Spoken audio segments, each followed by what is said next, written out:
Customs and Border Patrol says that it's backing down less than 1 month after AOPA President Mark Baker met with the top brass on the issue of warrantless pilot stops. The agency now says that it will be more careful in targeting general aviation aircraft for search. In recent years, a growing number of private pilots say they have been unfairly targeted by federal agents who are searching for drugs at small airports. Now, U.S. Customs and Border Protection says they have listened to the complaints from pilots and they are taking a different approach. NPR's John Burnett reports. Tom and Bonnie Lewis love to fly airplanes so much that they live in a residential air park near Fort Worth, Texas, where their garage is a hangar. So this is our view. This is the runway, north-south runway, 3,600 feet long. And so this is where we left from the day that Customs and Border Patrol chose to intercept us and talk to us. Morning Edition by National Public Radio is the most listened to news radio program in the country.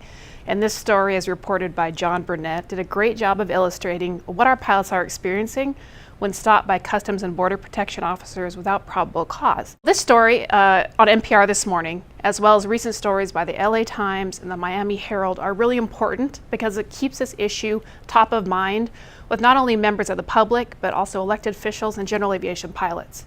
CBP operates a sophisticated air and marine tracking center in Riverside, California, that watches thousands of these flights every day. If one looks suspicious because it's flying a strange route or it looks like it's trying to evade radar, agents can alert local law enforcement. Young says since the first of the year, they've researched 474 flights, made law enforcement contacts with 25 pilots on the ground, which resulted in 8 violations, 7 criminal and 1 an FAA violation. A 32% success rate is not bad in the law enforcement community. It's the other 68% of the cases that have angered flyers, says Mark Baker. He's president of the Aircraft Owners and Pilots Association with 350,000 members.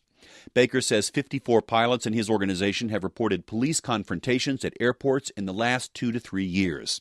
You get a call from the feds that you may have an illegal activity around this aircraft. They get pretty excitable at these local airports, and certainly in many of these cases they have overreached what we consider to be the due process. It was Mark Baker's meeting with top CBP officials last month in Washington that prompted the decrease in aircraft intercepts. And as the story alluded to, we're very pleased that we're having now constructive dialogue at the highest levels of Customs and Border Protection. But it's also important to note that the monitoring and the targeting of general aviation aircraft and pilots is still at the heart of this issue. And AOPA believes that these stops and searches, oftentimes accompanied by drawn weapons and police dogs, must be halted unless there's evidence of valid criminal activity. You can hear the story yourself. Just Google Morning Edition and select the May 28th show.